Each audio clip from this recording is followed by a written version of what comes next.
Zamzam വെള്ളം വിമാനങ്ങളിൽ നാട്ടിലേക്ക് കൊണ്ടുപോകാനായുള്ള നിർദ്ദേശങ്ങൾ ഓർമ്മപ്പെടുത്തി സൗദി അറേബ്യ. സുരക്ഷിതമായും ഗുണമേന്മ നഷ്ടപ്പെടാതെയും സംസം വെള്ളം നാട്ടിലെത്തിക്കുന്നതിന്റെ ഭാഗമായാണ് നിർദ്ദേശങ്ങൾ. ഹജ്ജ് ഉംറ മന്ത്രാലയത്തിന്റേതാണ് നിർദ്ദേശങ്ങൾ.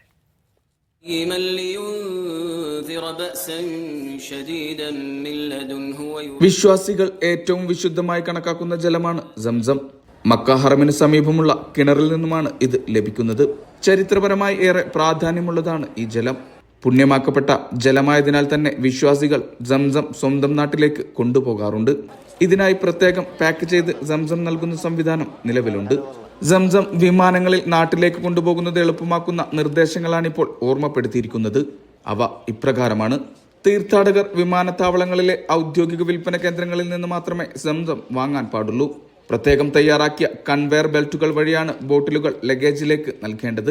സുരക്ഷിതമായും ഗുണമേന്മ നഷ്ടപ്പെടാതെയും സംസം വെള്ളം നാട്ടിലെത്തിക്കാനായി ലഗേജിന് കൂടെ സംസം പാക്ക് ചെയ്യരുതെന്നും നിർദ്ദേശമുണ്ട്. ഇത്തരം പ്രവൃത്തി അനുവദിക്കില്ലെന്നാണ് മുന്നറിയിപ്പ്. ഓരോ തീർത്ഥാടകനും ഒരു ബോട്ടിൽ മാത്രമായിരിക്കും അനുവദിക്കുക. 5 ലിറ്റർ ആയിരിക്കും അനുവദിച്ച അളവ്. ഇതിനായി ഉംറ, ഹജ്ജ് വിസ അല്ലെങ്കിൽ നുസുക് ആപ്പിൽ നിന്ന് ലഭ്യമായ അനുമതി ഹാജരാക്കണം തുടങ്ങിയവയാണ് നിർദ്ദേശങ്ങൾ. Mecca, Medina, Jeddah, Riyadh, Dammam തുടങ്ങി മുഴുവൻ എയർപോർട്ടുകളിൽ നിന്നും ഈ നിർദ്ദേശങ്ങൾ പാലിച്ചിരിക്കണം. വ്യാജ സംസം വെള്ളം തടയുക, വ്യോമയാന സുരക്ഷ ഉറപ്പാക്കുക, ഗുണമേന്മ കാത്തുസൂക്ഷിക്കുക എന്നിവയുടെ ഭാഗമായാണ് നിർദ്ദേശങ്ങൾ. Mishal Cherpulassery, media 1, Riyadh.